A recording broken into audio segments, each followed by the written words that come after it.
দেখো এবারে বলবো চলতরিতের আমরা তড়িৎচালক বল। তড়িৎচালক বল বল এখানে কথা বলে একটা উল্লেখ করা হচ্ছে, কিন্তু এখানে কোনো এই বলটা কোনো নিউটনের দ্বিতীয় গতিসূত্রে যে বল আমরা পাই সেই বল নয়, কিন্তু এটা হচ্ছে এরকম বলা হয়, কিন্তু এখানে কোনো বল নয়।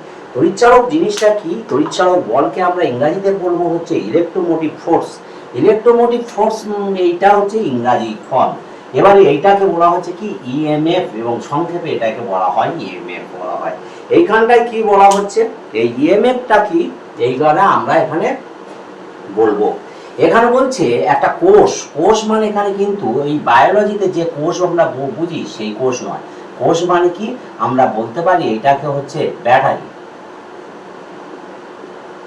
এবং তাকে আমরা বিজ্ঞানের ভাষায় কিভাবে এইরকম সাইন দিয়ে চিহ্নিত করব। এইটাকে প্লাস এবং এটা হচ্ছে মাইনাস। যখন কোনো একটা বর্তনী অর্থাৎ তড়িৎ প্রবাহের সঙ্গে যুক্ত করা হবে তখন কিরকম করা হয়, এরকম করে যুক্ত করে দিলে এখানে একটা রোধ দেওয়া হলো, এখানে যুক্ত করা একটা তড়িৎ বর্তনী তৈরি হয়ে গেল, এখানে প্লাস এখানে মাইনাস। এবার বলছি ইএমএফ এর সংজ্ঞায় কি বলবো, বলছি ঋণাত্মক মেরু থেকে ধনাত্মক মেরুতে একটা একক ধনাত্মক আধান নিয়ে যেতে, কি বললাম, একটা ঋণাত্মক মেরু থেকে একটা ধনাত্মক মেরুতে বলছে কি একটা একক ধনাত্মক আধানকে নিয়ে যেতে যে পরিমাণ কার্য করতে হয় তাকে আমরা বলবো কি, বলবো হচ্ছে তড়িৎচালক বল। এবারে বলছে কি এই তড়িৎচালক বলের প্রভাব, যেখানে তড়িৎচালক বল উৎপন্ন হবে তবেই কিন্তু সেখানে আমরা দেখি হবে তড়িৎ প্রবাহ হবে। এবারে বলা হচ্ছে কি একটা তড়িৎচালক বল এরকম বলা হচ্ছে কি একটা কোষের তড়িৎচালক বল এরকম, কোষের তড়িৎচালক বলটা কি হচ্ছে 1 হচ্ছে বলা হচ্ছে 1.5 ভোল্ট। এই কথাটার মানে কি বলতে হবে যে একটা কোষের এই ঋণাত্মক মেরু থেকে ধনাত্মক মেরুতে একটা একক ধনাত্মক আধানকে নিয়ে যেতে কি হবে 1.5 জুল কার্য করতে হয়। কত কার্য করতে হবে এইটা মনে করে রাখবে। তাহলে কি বললাম যে কোষের তড়িৎচালক বল 1.5, বা এখানে যা বলবে যে মানটা বলে দেবে বলতে কি বোঝায়, বলতে হবে যে কোনো কোষের ঋণাত্মক মেরু থেকে ধনাত্মক মেরুতে একটা একক ধনাত্মক আধানকে নিয়ে যেতে সেই যত পরিমাণ মানটা বলে দেবে তত জুল হচ্ছে কার্য করতে হয়। এইটা আমরা বললাম, এই অন্তত বুঝতে পেরেছো ব্যাপারটা। এইবার চলে আসবো হচ্ছে কি কোষের আভ্যন্তরীণ রোধ। আমরা বলবো কোষের আভ্যন্তরীণ রোধ কাকে বলে এবং নষ্ট ভোল্ট কাকে বলা হয়। এখানে বলা হচ্ছে কোষের আভ্যন্তরীণ রোধটা কি আমরা প্রথমে জানবো।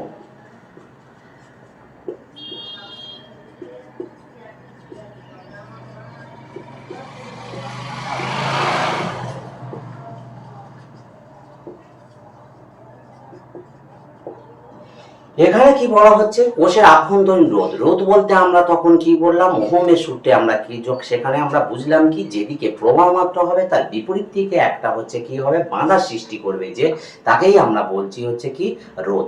এখানে কোষের আভ্যন্তরীণ রোধ বলতে কোষ বলতে কি বললাম ব্যাটারি বোঝাতে বুঝলাম। এখানটা কি বলা হচ্ছে, এইখানটা একটা আমরা তড়িৎ বর্তনী প্রথমে আঁকবো, তড়িৎ বর্তনী এঁকে এখানে কি দেবো একটা হচ্ছে এখানে রোধ এঁকে দেবো। তাহলে এখান থেকে কি হচ্ছে যেহেতু পজিটিভ এইটা এবং নেগেটিভ এটা, তার মানে এদিক থেকে কারেন্ট যাবে, কারেন্ট প্রবাহ মাত্রা উৎপন্ন হয়ে এই রোধটা থাকবে, এর মধ্য দিয়ে গিয়ে কিছুটা ব্যবহৃত হয়ে বাদ বাকি রোধে এদিকে চলে আসবে। এই যে প্রবাহ মাত্রা এলো এসে কিন্তু কি হবে কোষের এখানে দাঁড়িয়ে থাকবে না, কি হবে এই কোষের মধ্যে প্রবেশ করবে। যখন কোষের মধ্যে প্রবেশ করবে কোষ কিন্তু কোষ বলতে কি ব্যাটারি বললাম, ব্যাটারি, এই ব্যাটারির ভিতরে কি থাকে, ব্যাটারির ভিতরে থাকে হচ্ছে রাসায়নিক পদার্থ। এই রাসায়নিক পদার্থটা কি হয়, রাসায়নিক পদার্থগুলো কি করবে সেটা হচ্ছে এখানে কি হচ্ছে তড়িৎ তৈরি করে, তড়িৎ তৈরি করে দিল। তার মানে কি হচ্ছে এটা একটা শক্তি, রাসায়নিক শক্তিটা এখানে কি শক্তিতে কোষের মধ্যে রাসায়নিক শক্তিটা কি হলো তড়িৎ শক্তিতে রূপান্তরিত হলো। তড়িৎ শক্তি রূপান্তর হয়ে এই পথে গেল, গিয়ে কিন্তু যখন আবার তড়িৎটা যখন প্রবেশ করবে ব্যাটারির মধ্যে তখন ব্যাটারির ভিতরে যে রাসায়নিক পদার্থগুলো আছে, কি বললাম ব্যাটারির মধ্যে যে রাসায়নিক পদার্থগুলো আছে সেইগুলো কি হবে এর মধ্যে হচ্ছে কি হবে বাধা দেবে। কাকে বাধা দেবে, এই প্রবাহ মাত্রাকে বাধা দেবে। এই যে কোষের ভিতরে এই রাসায়নিক পদার্থগুলো প্রবাহ মাত্রাকে বাধা দেবে, একেই বলা হচ্ছে কি কোষের আভ্যন্তরীণ রোধ। কোষের আভ্যন্তরীণ রোধ বলার মানে কি কোষের ভিতরে এটা হচ্ছে, হ্যাঁ এইটা হচ্ছে কোষের আভ্যন্তরীণ রোধ, একে হচ্ছে কি আমরা ইংরেজিতে ছোট আর দিয়ে হচ্ছে চিহ্নিত করব। এবং এই রোধের জন্য, এই কোষের আভ্যন্তরীণ রোধের জন্য কি হবে, কিছুটা পরিমাণ হচ্ছে কি হবে, ভোল্টেজ নষ্ট হবে। কতটা পরিমাণ না, ওহমের সূত্র অনুযায়ী কি জানি, আই ইন্টু আর। তাহলে এখানে কত নষ্ট হবে, আইটা হচ্ছে প্রবাহ মাত্রা যাচ্ছে এবং এই কোষের ভিতরে আভ্যন্তরীণ রোধটা কত, আই আর। এই যে আই আর পরিমাণ হচ্ছে কি ভোল্টেজ নষ্ট হবে, একেই আমরা কি বলবো হচ্ছে নষ্ট ভোল্ট।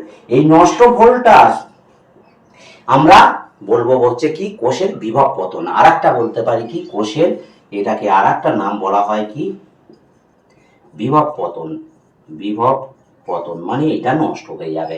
এবার এইখানটায় কোষের আভ্যন্তরীণ রোধের সঙ্গে আমরা এইখানটায় এটা তড়িৎচালক বল ই, এইটা বলা হচ্ছে যে ইলেকট্রোমোটিভ ফোর্স, একে হচ্ছে ই দিয়ে, বড় হাতের ই অথবা ছোট হাতের ই দিয়ে আমরা ডিনোট করতে পারি। ই হলে এর যদি বিভব পার্থক্য, রোধের বিভব পার্থক্য যদি ভি হয়, তাহলে এদের মধ্যে কি সম্পর্ক হবে না, ই সমান হবে এই তড়িৎচালক বল সমান কি হবে, এখানে যে বিভব প্রভেদ হচ্ছে ভি এবং এদের মধ্যে যে আভ্যন্তরীণ রোধ হচ্ছে এটা হচ্ছে আই আর। তাহলে এখানে আর একটা সম্পর্ক কি করতে পারি, আমরা জানি ভি সমান হচ্ছে আই আর, এখানে আই এবং হচ্ছে এর মধ্যে রোধ আই আর। তাহলে ই সমান আমরা কি লিখতে পারি, আই আর প্লাস হচ্ছে আই আর। এই সম্পর্ক দুটো আমরা পেতে পারি। এইখানটায় এই দুটো সম্পর্ক আমরা এখান থেকে পেলাম।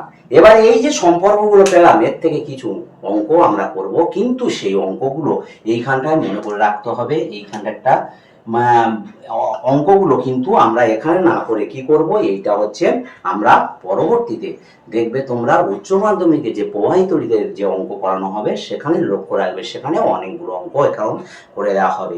এবং তোমরা যেগুলো বুঝতে পারবে না অনুরোধ করবে, কমেন্ট করবে, সেগুলো আমরা আবার কি করব, সেগুলো ভিডিওগুলো আবার দেওয়া হবে, ভালো করে দেওয়া হবে। কোনো জিনিস বুঝতে না পারলে অবশ্যই ভাবে কিন্তু তোমরা শেয়ার এবং হচ্ছে তোমরা এটাকে সাবস্ক্রিপশন করবে এবং অন্যকে করার জন্য বলবে এবং একটু শেয়ার করে চারিদিকে ছড়িয়ে দেবে।